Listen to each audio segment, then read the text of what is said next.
Good evening. All right, we're gonna try one more time. Good evening. That was amazing. I'm Lauren Henry. I'm Executive Director of UChicago Alumni and a proud alum of the college, and it is my pleasure to welcome you to tonight's Harper Lecture. Our university community is uniquely committed to the life of the mind, and the Harper Lectures serve as our flagship program to bring the university's groundbreaking ideas and faculty research directly to you, our community, here in Chicago and around the world. We were in New York last month, we'll be in London next month, so literally around the world. And tonight here in Chicago, we turn our attention to a complex issue facing major cities, public safety. Our distinguished panelists will examine data-driven solutions and strategies that have successfully reduced violent crime in communities nationwide. And it is my pleasure to introduce the panel for tonight's program. Christopher Blotman is the professor at the Harris School of Public Policy. Sharon Fairley is professor from practice at the University of Chicago Law School, where she also received her law degree. Derek Neal is the William C. Norby Professor in Economics and the college. He is also a fellow of the Society of Labor Economists. Robert Vargas is a professor in the Department of Sociology and also leads the UChicago Justice Project, which is devoted to institutional change in cities. And our moderator, Katie Hill, is the executive director of the University of Chicago Crime Lab, which is focused on the most pressing and urgent challenges facing cities, particularly gun violence and the justice system. She is also a graduate of the law school. Please join me in welcoming our panel to the stage.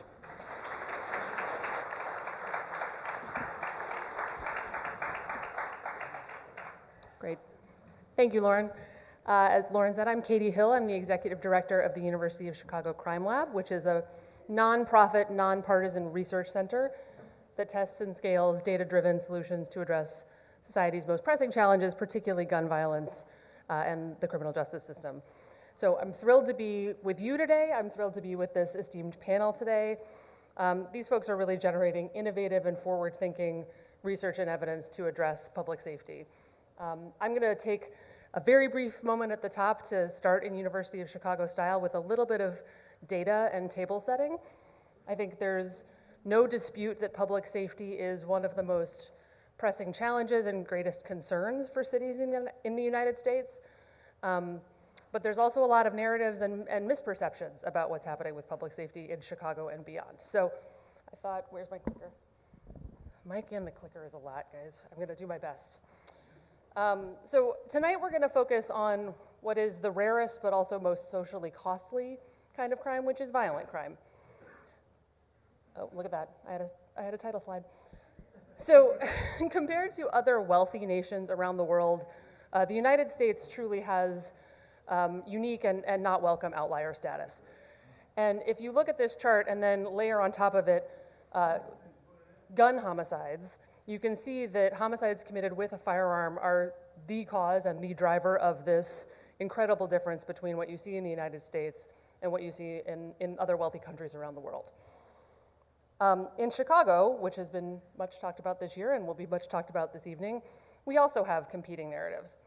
So on the one hand, you hear people say it's a place that is so beset by crime that it's basically unlivable. I think this beautiful space that we're in tonight suggests otherwise. On the other hand, locally, we've heard a lot about how crime is down in Chicago recently.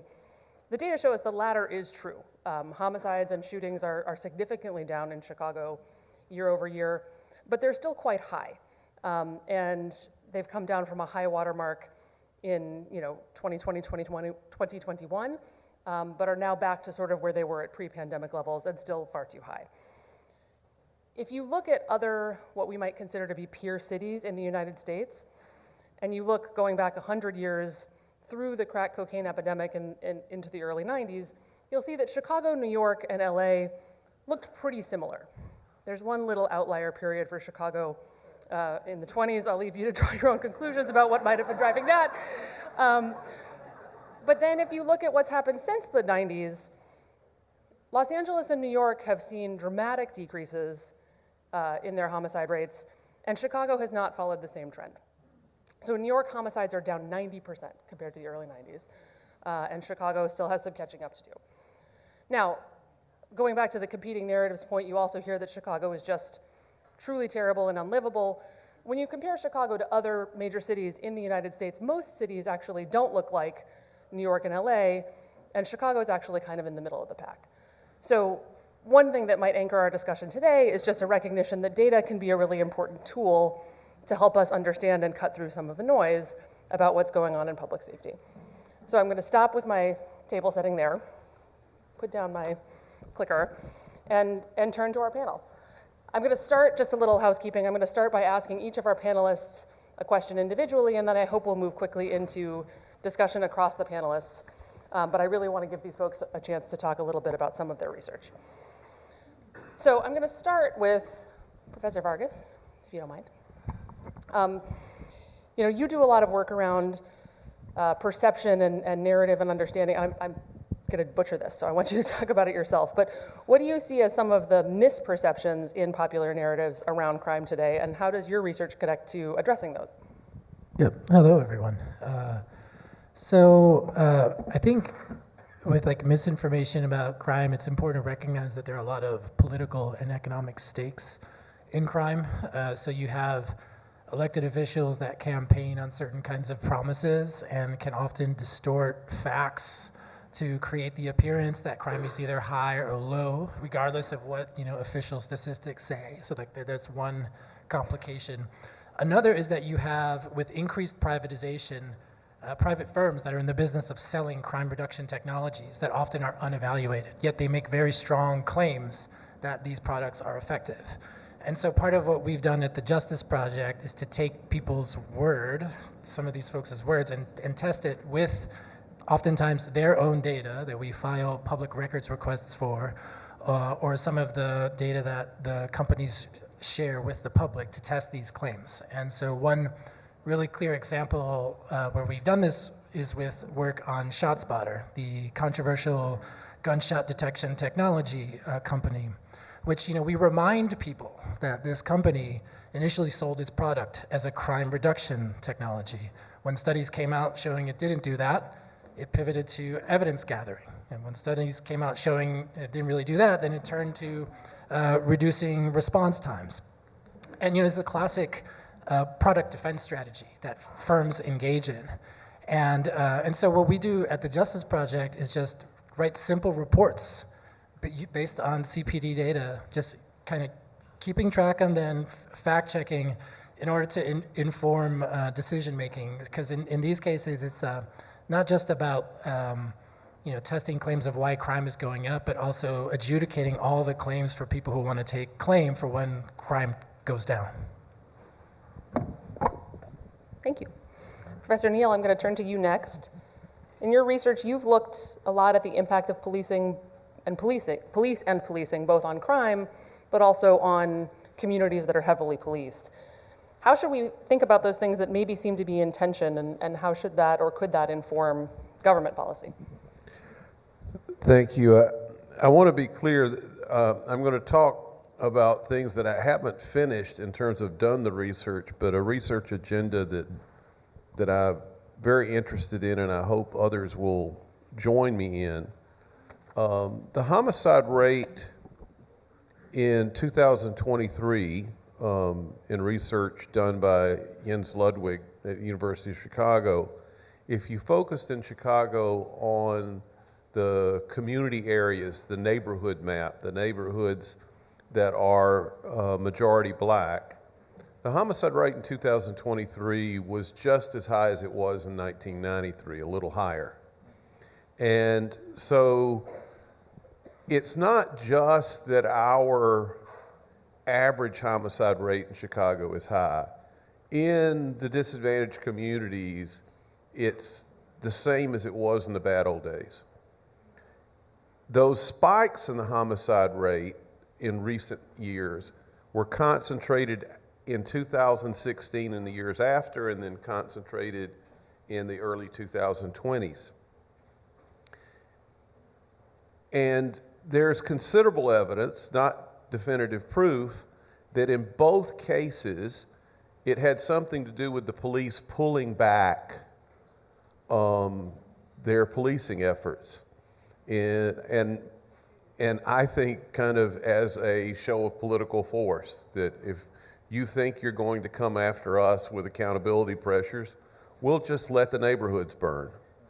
And at the same time, the other statistic that I find horrifying is that in these same neighborhoods where homicide rates are high, a recent Chicago Sun-Times report said that the clearance rate on homicides is less than 10%.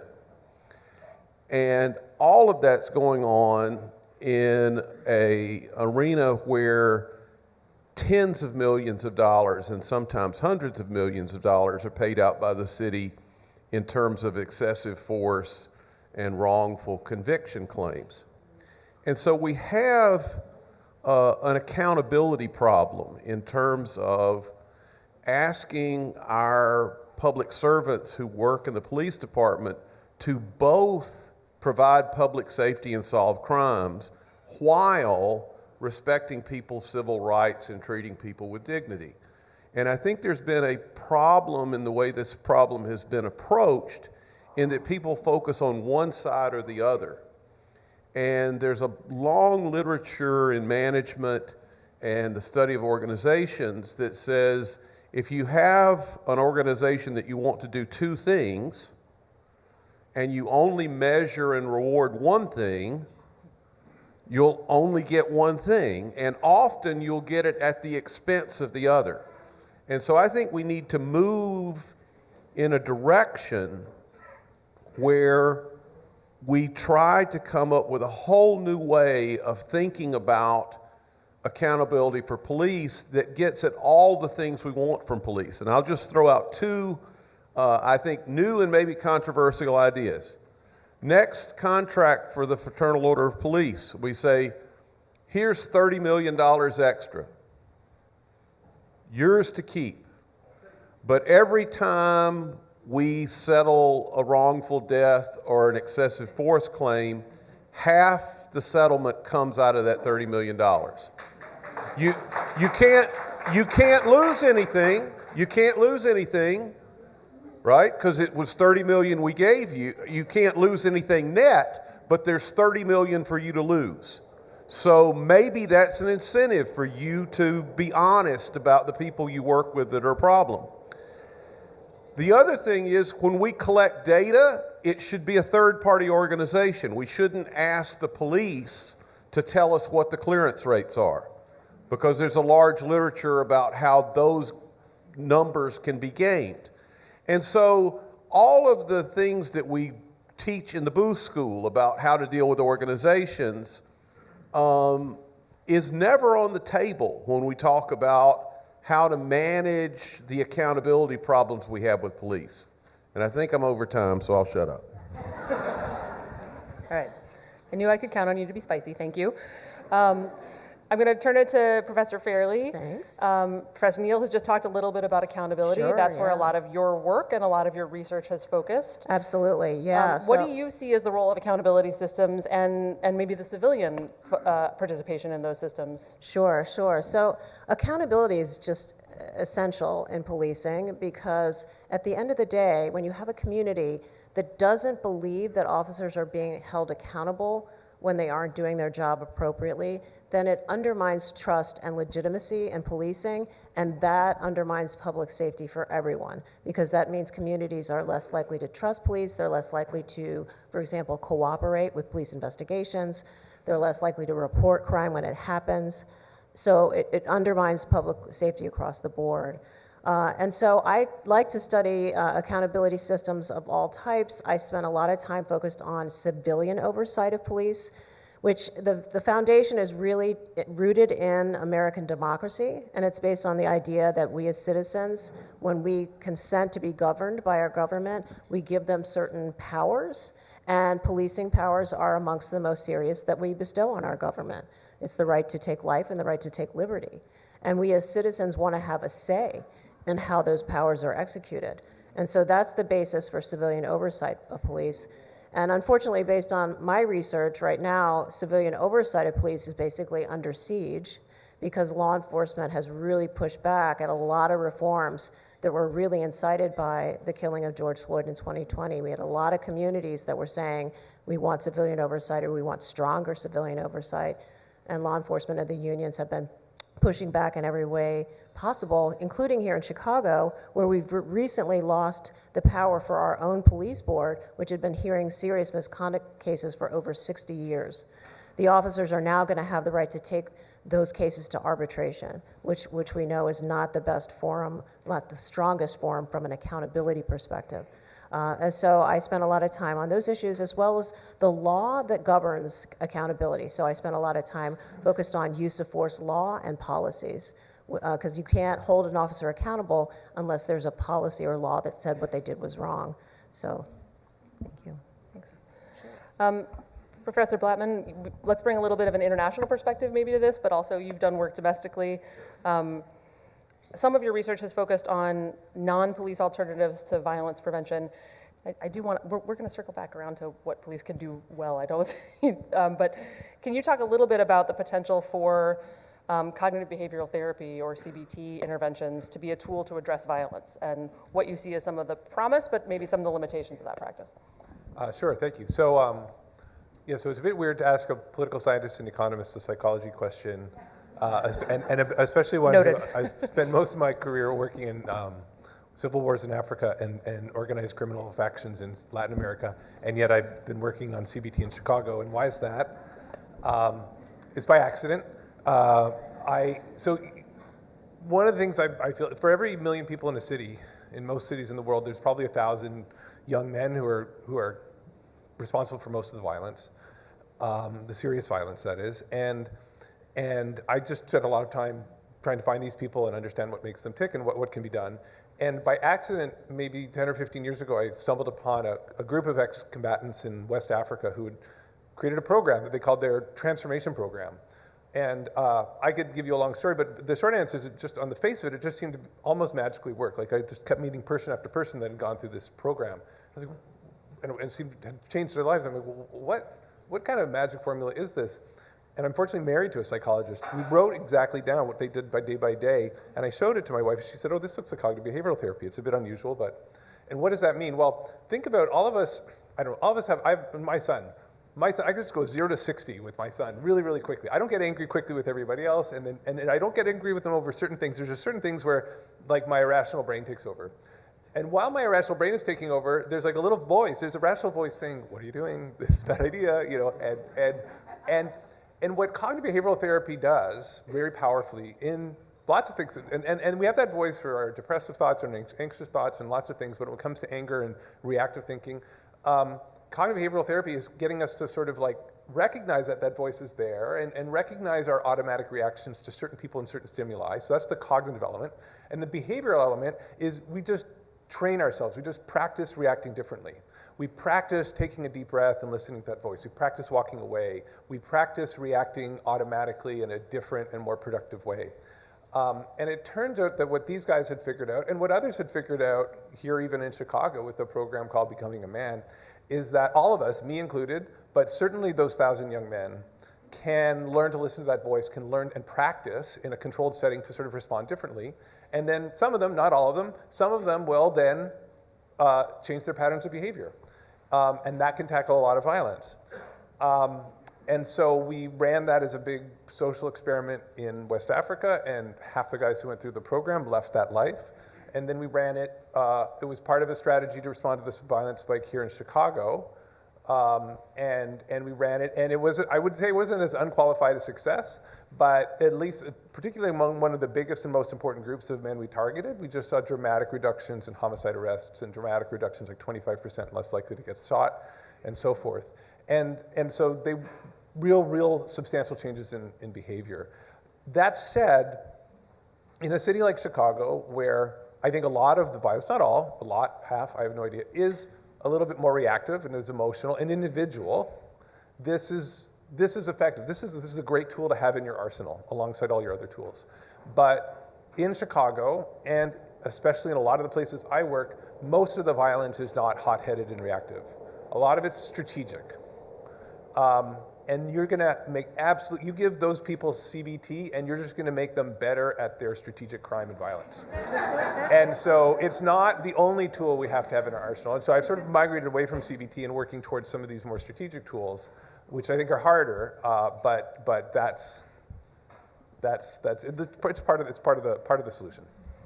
Yeah, and I'll just briefly say a lot of the work that we've done at the Crime Lab over the past, call it 10 to 15 years, has also centered around the use of CBT tools as a violence prevention measure.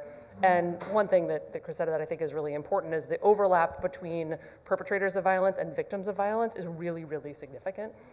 So this is not one group of people who are violent inflicting harm upon a group of innocents. There's a lot of overlap. And so you can see real improvements in victimization and perpetration through some of these strategies. And I think our research suggests that a lot of the violence in Chicago is, a significant amount of it is of this impulsive flavor. It's the individual interpersonal conflict that goes wrong, and because someone has a gun, it turns fatal. What might have been a fist fight, if you're a fist fight or maybe a knife fight if you're in London, is a homicide in Chicago. And so that's something we've done a lot of work on as well. I'd like to now turn to some questions that we can all speak to, although we probably won't all speak to all of them, or we'll only get through one. One thing that we have talked about a little bit and seen a lot of coverage on is that violent crime rates are down not just in Chicago, but across the country. We're seeing this trend in cities across the country. And cities are eager to take credit for this drop in violence with whatever policies they have implemented to address it, and safe to say that those policies are not uniform across cities, but the trends are, which suggests there might be something macro at play. I'm curious, to what do any of you attribute the recent drops in violent crime in cities across the country? What do you attribute this trend to? So I reread something that Sean Bushway, who's a criminologist at the University of Albany, put out. And he points out that we're in a weird situation now where arrest rates among people in their early 20s are about the same as arrest rates among people in their early 40s. And that's never been true before. And his theory is that crime is going to keep going down because the cohort that came of age during the crack wars and a lot of other dysfunction in the 80s and early 90s are kind of aging out of crime. And the current generation was raised in a better environment.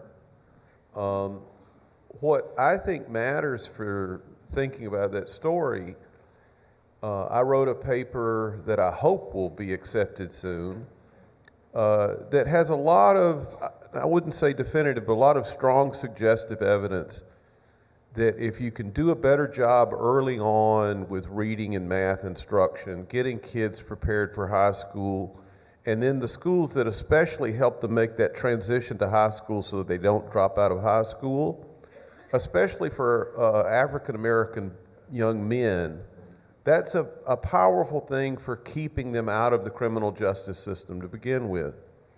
And so one thing that concerns me is that we've had very bad outcomes starting with the pandemic, but even before, things were trending the wrong way in our city schools, even though things were trending very much in the right way from like 2000 to 2015. And so if we continue to have problems in the schools, we may have rising dropout rates again. We may have rising problems in terms of idle young men, and we could start regressing. And so I think the community interventions and school interventions are important for maintaining the progress that we've made. Anyone else want to weigh in? I mean, it's a little bit of a trick question because I think the answer is we don't yet quite know from the data what is driving this, but yeah, don't let I that would stop say you. we don't know, right? We really don't. I agree. We really don't know. I think, police departments can try to take credit for it, but I think that there's a lot of reasons why you might not necessarily want to believe that's all of it for sure. Because at the same time, police departments are also complaining that they are way down in numbers, right? And so then they always have a tendency to say, more is better. so it is, I think it is a big question mark that we're trying to learn. I just want to make the observation that, like, in Chicago at least, a lot of the public discussion over the crime decline isn't like who did it best. It's like, is the crime decline real? Right? Like, we've had segments of the FOP and the police allege that CPD and the mayor is fudging the data to make it appear. It's like things are so far removed from having like a healthy evidence-based discussion over like how to even adjudicate what's going on. But it's not real in Inglewood. I mean, I think that's the thing that we need to put out there as fact. There are a lot of disadvantaged communities in the city where the violent crime problem is still today at what have to be unacceptable levels, and not a secular improvement over the last 20 or 30 years. And that's how Chicago is different than LA and New York. We still have large parts of the city where it's just not acceptable to have violent crime at this level. I mean, that points to another problem, which is like in the news media, the reference category is always the year prior, right? And what you're talking about is like looking at it over the long duration, right? Like in the year prior, it's technically down, but is that the best reference category? Probably not, but like there's no rigorous discussion over what that time reference should be. So two things I will say very, very briefly. If you think of the chart that I showed earlier, locating Chicago sort of in the middle compared to other cities, if you look at the 7 most dangerous communities in Chicago and locate them on that chart, they're like St. Louis, which was the most difficult city on that chart. And if you look at the 7 least dangerous community areas in Chicago and locate them on that chart, they look like New York. So this, there is real disparity in the bearing of the impact of violence in Chicago. The other thing I'm going to say is the tiniest small plug about sources of truth. You didn't call it sources of truth, but I think this narrative, the narratives can be tricky. The city of Chicago does actually publish a violence reduction dashboard that the Crime Lab helped build that provides close to real-time crime data by community area that can be filtered in many different ways, which is a resource for community violence intervention groups, for media, for private citizens who are interested. And watch this space. The Crime Lab will put out an end-of-year crime report that you can trust or not, make your own decisions, but trying to put out data and information that is third-party and neutral is an important part of what we try to do. I think thinking about counter-narratives and the sort of Chicago is a place you couldn't live because it's so violent, that narrative has been used as justification, and I think we'd be remiss if we didn't talk about it tonight, for increased federal intervention in cities like Chicago, ranging from possible deployment of the National Guard to really aggressive ICE enforcement. What do you see as the impact of, in particular, of the recent ICE activities in Chicago on the public safety picture as a whole? And do the research or data provide any insight into those dynamics? Well, I can start with that, I suppose. Let me think how to say this. It's not helpful.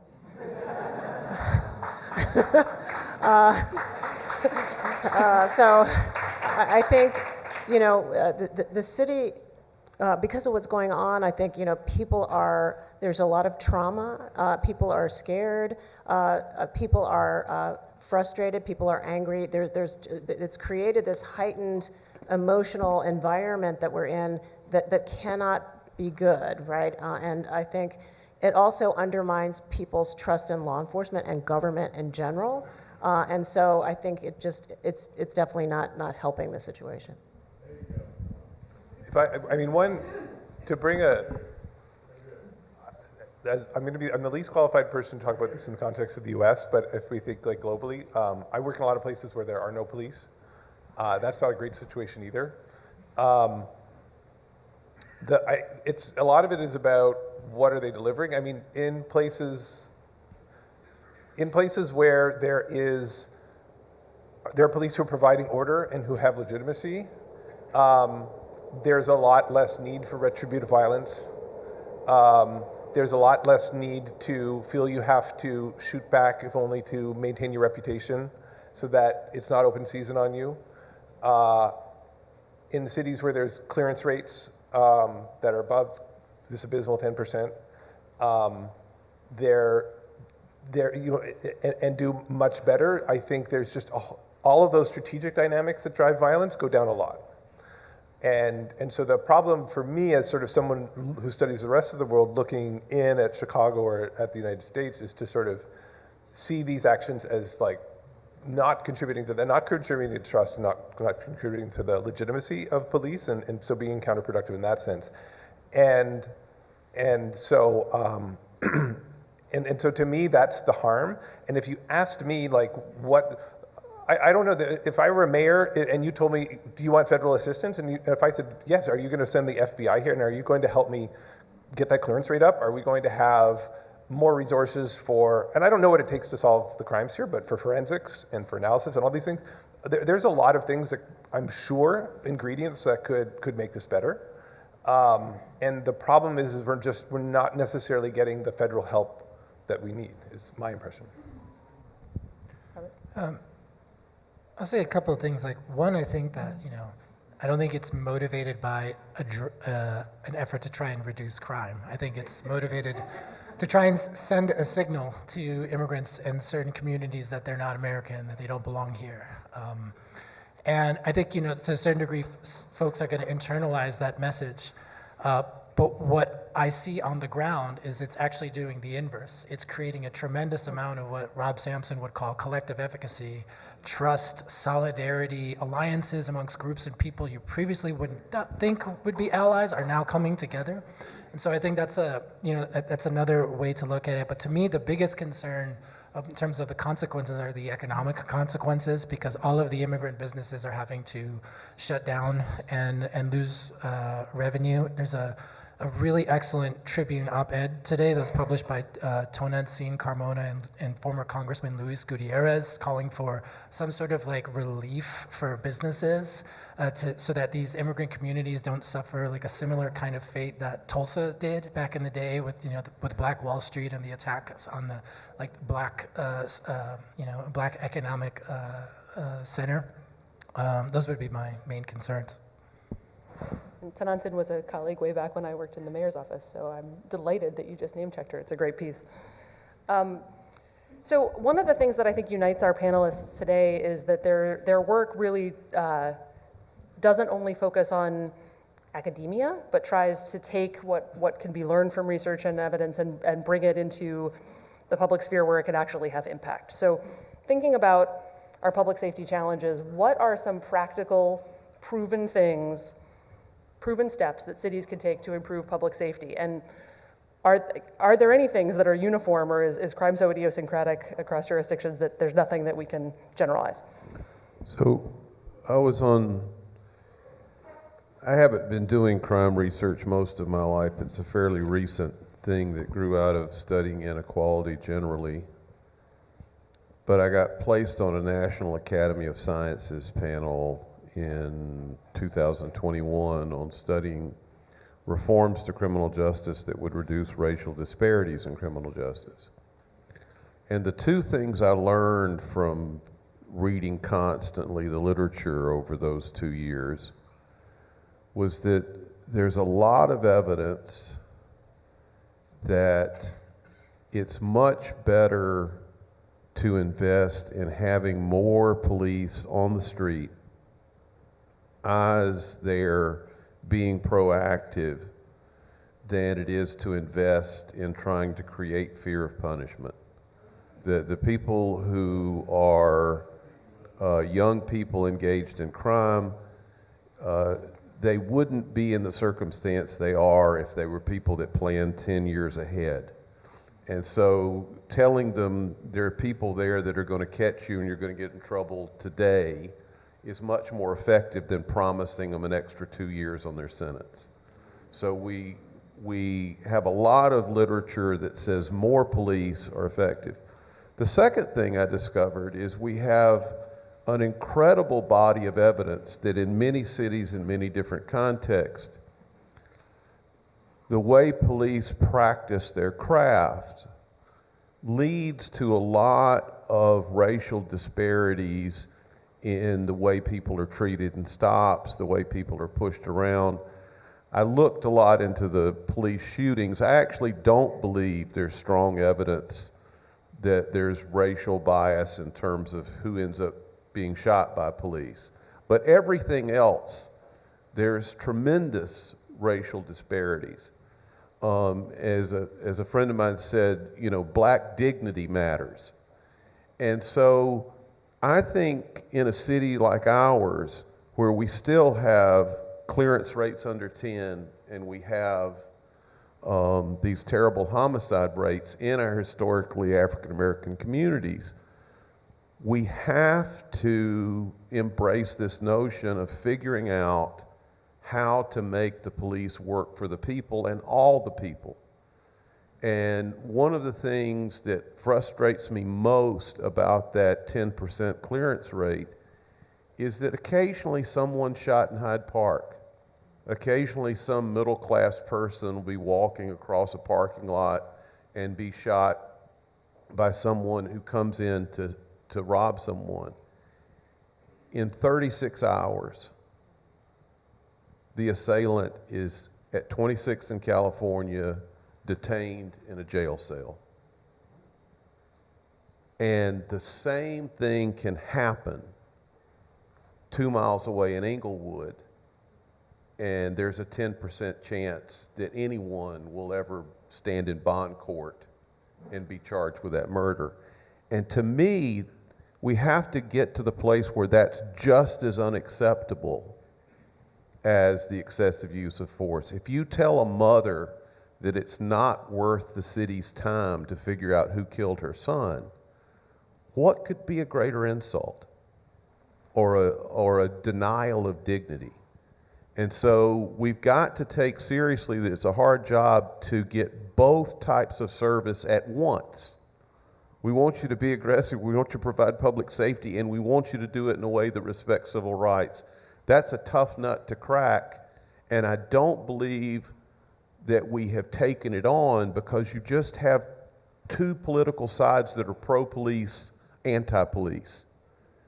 And that's not going to get it done. So when you were showing the chart with the trends, right, and we see that divergence of Chicago versus New York and LA, my hypothesis for the reason why Chicago didn't come down in the same way is because I believe that we learned, 2017 when the consent decree was being negotiated, that we do not have a state-of-the-art police agency in Chicago. Chicago was just way behind. It was not operating at the same level in terms of sophistication, training, resources, equipment, any of it compared to New York and LA, and that's what we see reflected in the reforms that we see reflected in the consent decree. And so we are sort of playing catch up now with the consent decree, trying to build back a best-in-class agency, which we have the second largest police department in the country. It should be a best-in-class agency. But as we know, it's been very slow going. The department, it's like trying to change the culture of an organization of 12,000 people. It's like trying to turn a battleship. It's a huge undertaking, and it's just been very slow going. And I think that it's been a challenge for every administration that's taken the task on. And we just need a department that is embracing accountability and the concept of reform in a much more productive and enthusiastic way. I feel like now the situation we're in, the department is just really very reluctant to change. And it needs to change. When the consent decree was first put in place, you could have an officer who literally left the police academy and never had any use of force training after that. And so there are things that we're doing now to sort of fix that and bring it back up to being a best-in-class agency. It's just been very slow going. And one thing I will just make a brief note about is that the Crime Lab is involved in an effort by the Chicago Police Department to bring leadership and management training to all of their supervisory ranks, civilian and sworn, and really one of the sort of scandals, I think, in policing in the country is that most of the training you get is in the academy, and when people move into leadership, it's actually unusual to get any kind of training into how to manage people and how to be a leader, and skills that are really important and really different than being a street officer. So there's a really significant investment that the police department is making in leadership and management training, which potentially provides a real opportunity for growth. Sorry, Chris, you were about to say something. Oh no, Robert. So I would love to think that we live in an idea meritocracy where the best ideas would be implemented as policy, but that's not the reality. And so I don't think about this in terms of like what works and what is proven, because when you look at police or the police industry, what's called the law enforcement marketplace, there are a lot of parallels between what that industry does with fossil fuels, with tobacco, with, you go down the list. And so to me, what's important to invest in are the ecosystems of accountability that do the fact-checking, that do the pushback. And when I think about that in Chicago, I think about groups like the Invisible Institute, like the Chicago Torture Justice Center, like Injustice Watch, that do a lot of the painstaking work. This is a tradition that goes back to I.W. Wells and W.E.B. Du Bois. A lot of it is outside of the academy. That kind of ecosystem is necessary, especially when you're working in a topic where you're going to always have powerful hands trying to shape the debate or pit groups against one another. So I think that's right. I just want to say I don't think it's enough. I think that policing is unique in that we desperately need it. Thank goodness we don't hear the kind of nonsense I heard on that committee about, well, we just don't need police. That's crazy talk, and it had a lot of sway in certain academic circles for a while. We need effective policing. And there are things like who collects the data, right? What government agency, and who do they report to, and who's their boss? There are things that we talked about in the pre-meeting. What are the rules? I talked to a police chief who's a reformer in this area, and I said, what do you think the most important principle is? And he said, eliminate discretion. And if you went to Booth and you took a class on organizations, they would tell you one of the most important things you have to decide is what decisions are delegated and what decisions aren't. People down the chain, what can they decide on their own and what not? And so what you can't do as an officer in terms of vehicle pursuit, foot pursuit, using certain types of choke, all the things you're not allowed to do. What are those policies? And are they enforced? And so there's a whole set of just basic management principles about, do you collect the right performance data? Do you let third parties collect it? Do you monitor the rules that you have? And do the rules that you have make sense in terms of this discretion versus rules decision that you have to make? And so I'm all for the public should be aware, but if you're dealing with this 12,000 person workforce and you don't change those things, you won't get better performance out of them. There's a big scary red clock here that tells me I'm about to be over time, and I want to get one more question that pulls on a thread that Robert raised, which is, if we don't live in an ideas meritocracy, and maybe we don't, what would you say to a cynic who says academia is great about, building good ideas and maybe even generating good evidence, but it just lives in the ivory tower and it doesn't get taken up? Like, what is the value proposition for investment and funding in university-led research in an arena like public safety? I hope there is one for the purposes of this lecture. Me? Okay.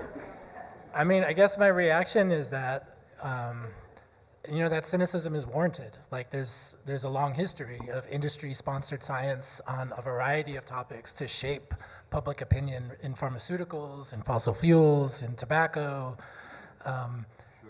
sugar, absolutely, right? And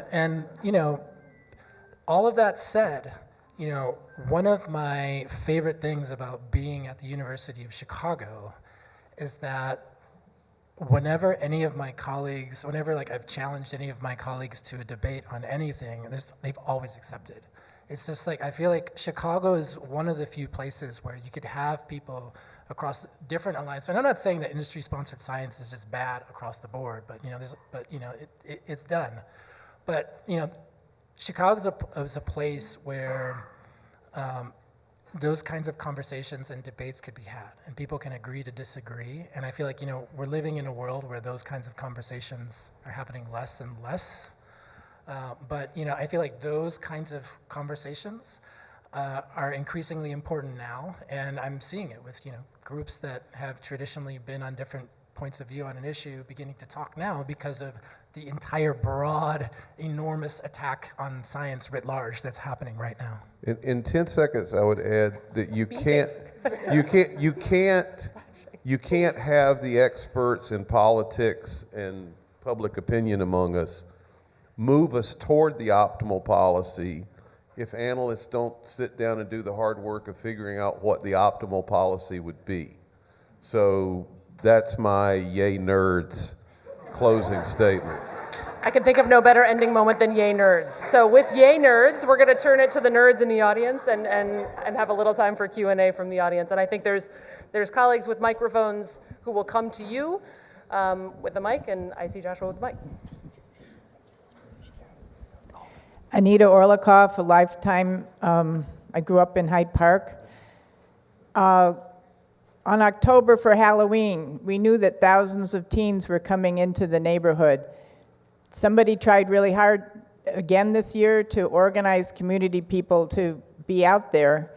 I was out there, and what was happening was there was hundreds of police out there, and yes, their presence probably did keep some wild things from happening or from people being hurt. But that's not really the society I want to live in. Why have I not heard anything from the panel about restorative justice, the restorative justice courts, and the idea that just having lots of police out there, what was the cost of that, and what would have been the cost of doing a community-based safety orientation? Thank you. Okay, so I hear you asking about the sort of role of restorative practices and restorative courts and maybe non-police-based strategies, which we touched about a little bit at the beginning with CBT. Maybe, Chris, I'll start with you, and then others, of course. Sure. I mean, I've done some work on this in other countries, and there's been some work in the U.S. I think when I think of restorative justice, I mean, restorative justice is something that works very well after an incident. I think when it comes to prevention, I don't see the link there. I see a lot of non-policing alternatives. But I'm also very supportive. I would like to see them in concert. Like I think you do need police on the streets in circumstances like this, but I think you need, there's a lot of other ingredients. I think that kind of very individual, atomized, that's frankly not the kind of violence and disorder that I would put at the very top of my list if I were a mayor. I'm personally much more concerned about a lot of the homicidal violence and the trading backs of shots that are happening between groups. And I think restorative, maybe the 30-second thing I would say in terms of where do I think the evidence will point, it's not quite there, is I think there's a blind spot in the United States when if you work in international conflicts, like the first thing you do in these situations of repeated back and forth fire is you have mediation, you have dispute resolution. We mediate international conflicts, we mediate civil conflicts, and until very recently, we do not mediate disputes between gangs, between organized factions. And organizations in Chicago have started doing that at a group level. I think it's, anecdotally, to me, it's been very successful. That's hugely important. I'm trying to run some large-scale experiments in other places where we can demonstrate how impactful this is, because it's not enough, I think, to rely on future threat of enforcement, and it's not enough to try to tackle with cognitive behavioral therapy. I think we just need to do the most elementary thing, which is actually get seating parties down and talking to one another and having ceasefires and facilitating these things. And that is where I would be laser focused. And the stick of the police might be part of the incentive to be at the table, but fundamentally we need to just have, to your point, I think we just need to not just lean on the police and law enforcement and the justice system for the solution to all these problems. Sharon? Sure, yeah. I think what, the challenge that you're describing is very much around the concept of community-oriented policing. And, there was a time when Chicago really embraced that concept, kind of got away from it. But there's really an opportunity to focus on that today, particularly now that we have the Community Commission for Public Safety and Accountability, which has local district councils in each of the 22 police districts. So I would say that, but I would also just make a broader comment, which is I think most cities now recognize that they cannot police their way out of the violent crime problem, right? You cannot just use policing and enforcement as the only mechanism, that you've got to explore other ways to address the problems that communities are facing. I teach a seminar called The Law, Politics, and Policy of Policing, and each week we focus in and drill down on a different policing issue. And we spend a week on alternative response models, for example. And I think there's a lot of experimentation going on across the country with alternative responses to individuals in behavioral crisis, to homelessness, traffic enforcement, and I think there's a lot of opportunity to gain more experience with those programs as an alternative to always focusing on enforcement. And if I could just put in one last plug, if you do live in Hyde Park, there is a public safety advisory council that the university has. I chair it. It's a 15-member group that really is meant to foster dialogue between the administration and the community and the UCPD and the Department of Safety and Security. We have meetings a few times a year. They're on Zoom, so it's easy to come. And if you have concerns, issues, suggestions around public safety for the Hyde Park area, particularly the area that UCPD serves, we would love to hear from you. And I know Alex and Joshua have the mics, and I want to get to more questions. One thing we haven't talked about today, and if you want to talk to me about it or anybody else later, is community violence intervention. And there has been significant investment in CVI in Chicago, and I'm not going to take any more of our time, but that's another topic we can explore after. Who's got my mic? Sorry, it's so bright. Yeah, Alex, over here. Hi, Basilio Lukos, Booth grad. I want to kind of talk about the supply and demand issue, because to me it seems super important. We have more guns in America than we do Americans. At the same time, we've also talked, at least hearing from the news, from the police force for many years, that we don't have enough officers in the city of Chicago. We've seen the number of police officers decline. And at least it seems from watching the news anecdotally that since the increase of this Midway Blitz and the ICE presence, violent crime conversations and watching the news have gone down. Now, granted, there's been this whole notion of kind of fear and whether or not they're going about it in the right way. And I know we had that Operation Legend during Trump's first term that I believe the FBI came in and helped to reduce guns off the street, and I think crime had gone down. So my question more is, what has the research shown on the connection between violent crime and the number of police officers? Thank you. So I think there's consensus among the criminologists I know that at the margin, if you have more police on the street, you have less crime. But if those police are not accountable and not managed well and not trained well, you also have other things. And so it's a situation where we have to break out of elected officials approaching this as either they're from team we need less police or team we need more police, and we have to build a team that we want effective police. And people, the left doesn't ever want to admit this because they don't want to admit that the police are needed. But if the CPD officers decide they're upset about the way they're being treated, and they want to sit in their cars and allow certain neighborhoods to experience real crime problems, they can do that. And I'm certain that's what they were doing in 2016. What the people on the other side don't want to admit is there's a terrible history of police brutality in this city. Anyone that's never read the Wikipedia page on Sergeant Byrd should go home and read it. And so that's and I keep repeating myself, but I want everyone to leave here knowing that that's the catch-22. You can't tell disadvantaged neighborhoods, oh, you don't need the police. And you can't tell disadvantaged neighborhoods, oh, don't worry, you can trust the police, given the history. And we've got to have people who will attack both sides of that problem. And I think historically, the loudest political voices were always just on one side or the other, and not realizing that you have to do both.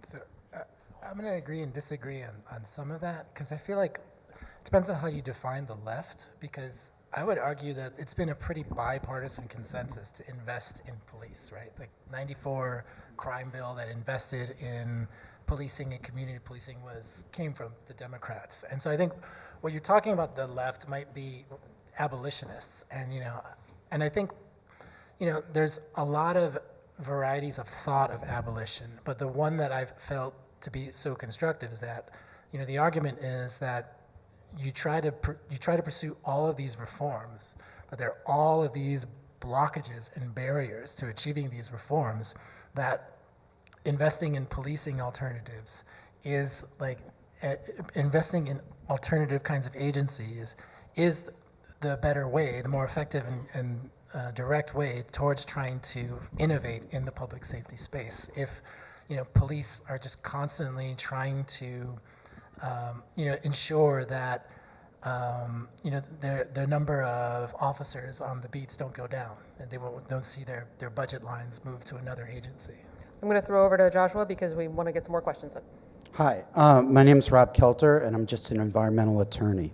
But something Professor Neal said struck a chord with me. I had a class called The Economics of Crime and Punishment in 1980 at UC Santa Barbara, and my takeaway from the class that I still remember vividly is almost all crime is created by people who don't have a high school degree. Not all, but most. You said something earlier tonight about the connection between education with crime, and I'm wondering, if we knew that in 1980, what have we been doing for the last 42 years? I reject that 1980 was 42 years ago. 45 years. Sorry, 45 years. Well, luckily, the high school graduation rate's gone up in recent decades, and I was arguing that may be one of the reasons that crime is down. I would also note that I'm in favor of picking certain activities that police aren't trained well for and aren't equipped to do, and handing those off to other agencies like mental health interventions, et cetera. I'm on the board of a nonprofit that does vocational training and other services for ex-offenders, and I worked in a tutoring program with a young man who was failed by the school system in that he was 28 and had basically a 4th grade education. And then after we coached him up enough to get him in the union apprentice program, the police showed up when he was having an argument with his girlfriend and shot and killed him. And so, and he wasn't, I don't think, a threat to anyone. And so,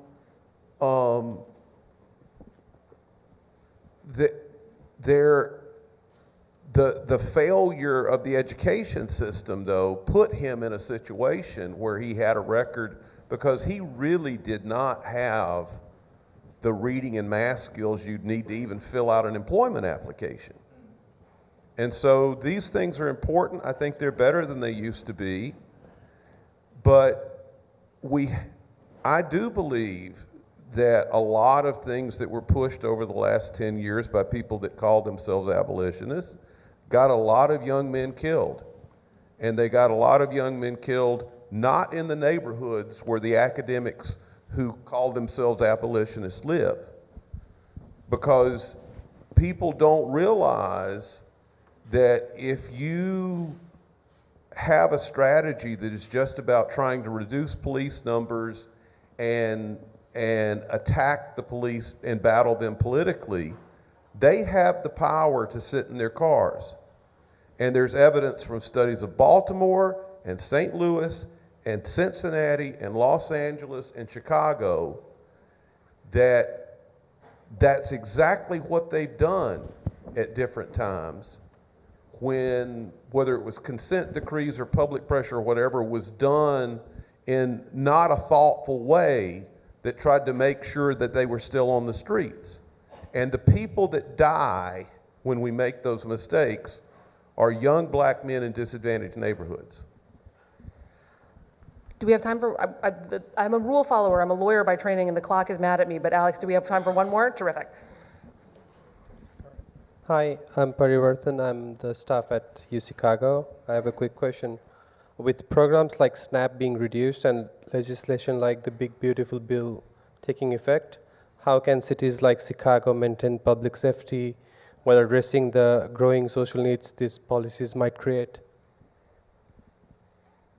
Yeah, so what impact does the withdrawal of social safety nets, if I might generalize, have on public safety, and what can cities like Chicago do? That's a tough one.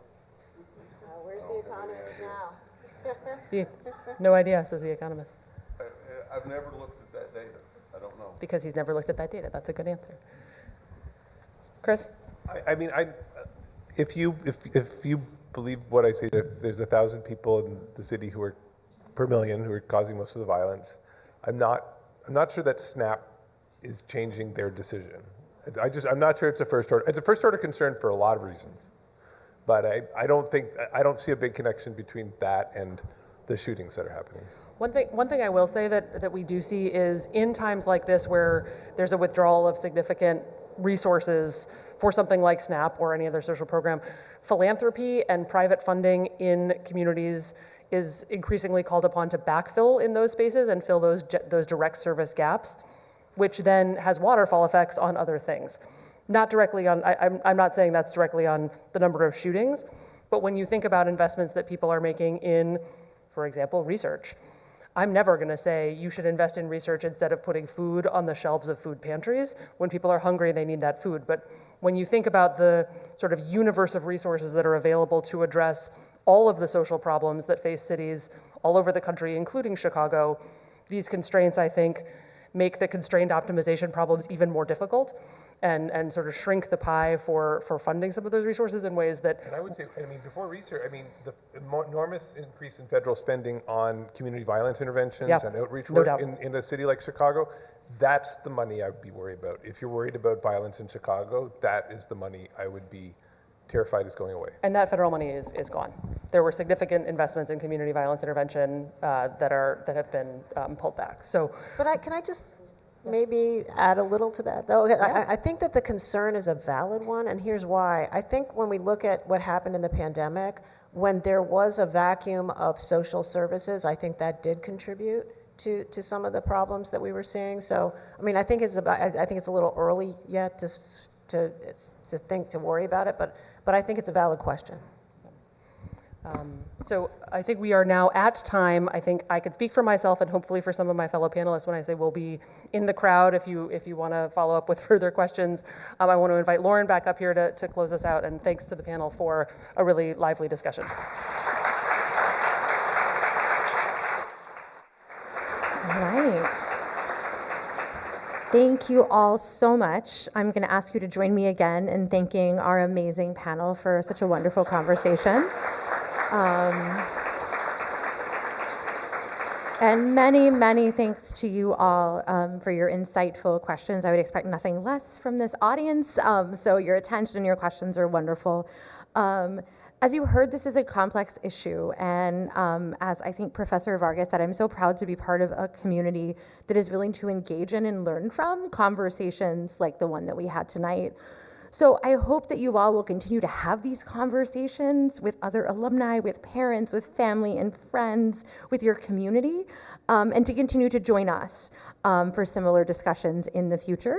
But most immediately, I encourage you to continue the dialogue at the closing reception, which is going to be, I think, back behind those curtains again. Thank you again for joining us tonight, and have a lovely evening.